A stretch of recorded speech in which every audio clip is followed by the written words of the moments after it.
Welcome back to another episode. Subscribe to the channel right now and click the bell so you get instant notification on our new video uploads. This is just a mere science prediction, so none of these should be taken otherwise. The extinction of humanity.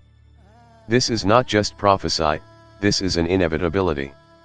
Although there are over 7 billion of us, and growing, today, humans have only been around in our current form for under a million years, with all of the great apes having existed for only a few million years.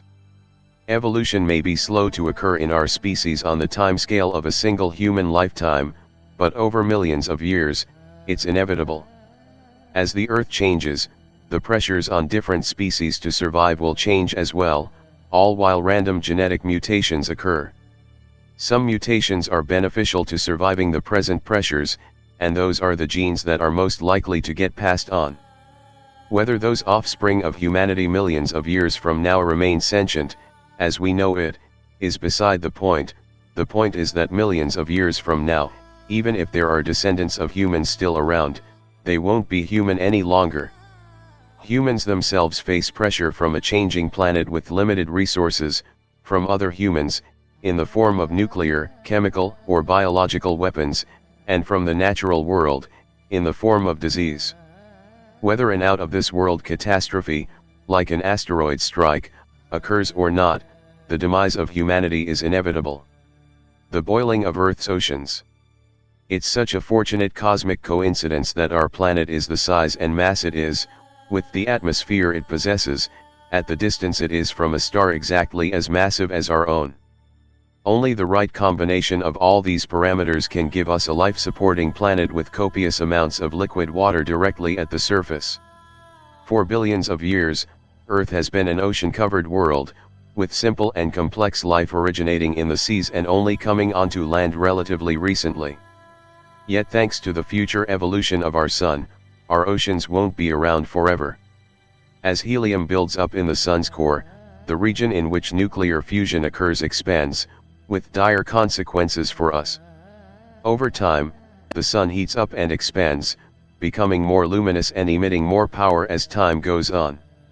After another 1 to 2 billion years at the most, the amount of energy the Sun gives off will increase to a certain critical point, high enough that the amount of energy hitting a water molecule in Earth's ocean during the day will be sufficient to boil it.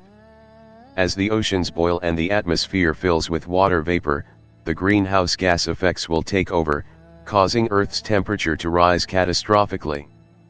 Reduction to a barren rock. You thought having our oceans boil was bad. How about the prospect of having every atom of atmosphere ejected from our world?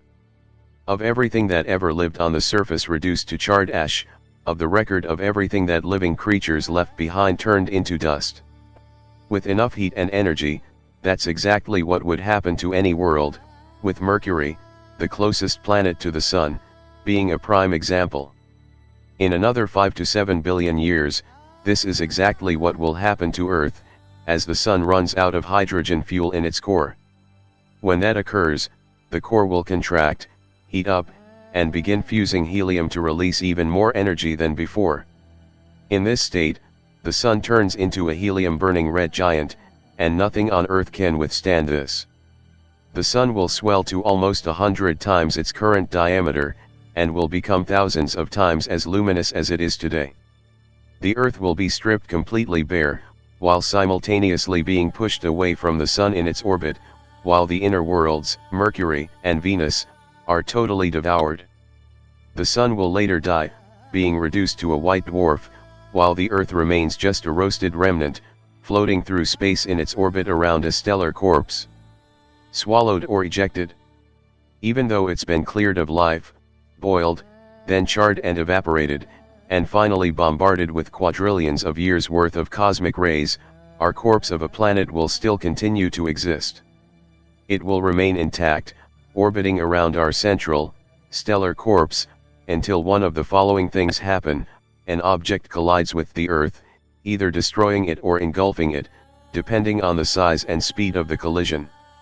Our galaxy is a very sparse place, but we've got all the time in the universe.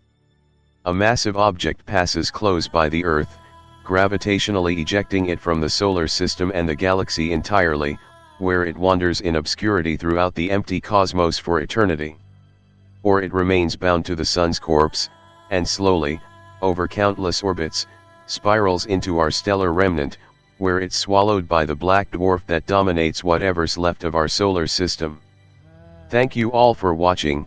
Make sure you give this video a thumbs up. Till next time.